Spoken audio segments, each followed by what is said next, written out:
بسم اللہ الرحمن الرحیم۔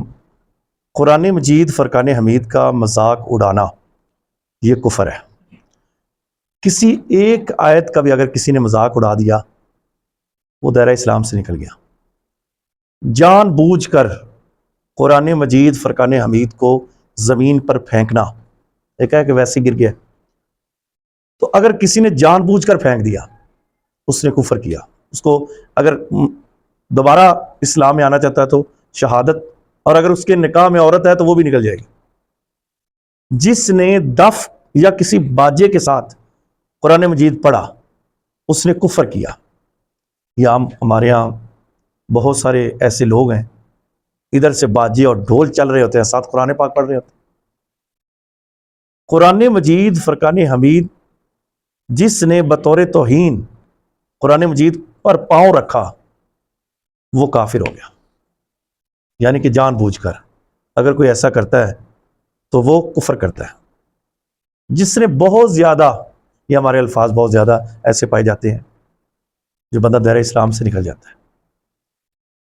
جس نے بہت زیادہ تلاوت قرآن مجید کی تو کسی نے کہا کہ تو نے تو سورت کا گریبان ہی پکڑ لیا یا قرآن پاک کا پکڑ لیا ہے، اس نے کفر کیا۔ اور یہ بہت سارے ایسے الفاظ ہیں جو ہم بولتے ہیں۔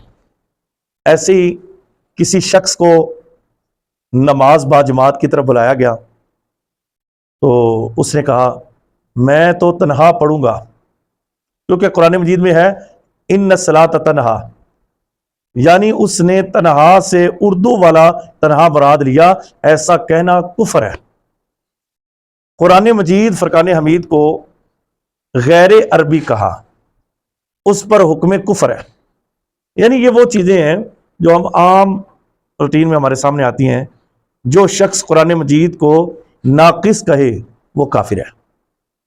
نجاست کے قریب پھینکنا یہ بھی کفر ہے۔ قرآن مجید کو یہ تھوڑی سی بھی اگر انسان نے قرآن مجید فرقان حمید کی بے ادبی کی اس نے کفر کیا۔ ہنسی مذاق کی نیت سے بے موقع آیات قرآنیہ پڑھنا یہ کفر ہے۔ بہت سارے قاری پڑھ رہے ہوتے ہیں، آیات اور احادیث کچھ نہیں کہنے والا کافر اور مرتد ہے، دائرہ اسلام سے نکل جاتا ہے۔ اللہ رب العزت، اس لیے میں کہتا ہوں علماء کی مجلس میں بیٹھا کرو، یہ سوال پوچھا کرو۔ بہت سارے ایسی چیزیں ہیں جو ہمیں دائرہ اسلام سے نکال دیتی ہیں۔ نبی کریم صلی اللہ علیہ وآلہ وسلم کا فرمان ہے کہ جلدی اچھے کام کرو۔ کیوں؟ کیونکہ ایک ایسا زمانہ آنے والا ہے، صبح کو لوگ مسلمان ہوں گے تو شام کو کافر، شام کو مسلمان ہوں گے تو صبح کو کافر۔ تو اللہ رب العزت ہمیں ہدایت کے راستے پر چلائے، نیک اعمال کرنے کی توفیق عطا فرمائے۔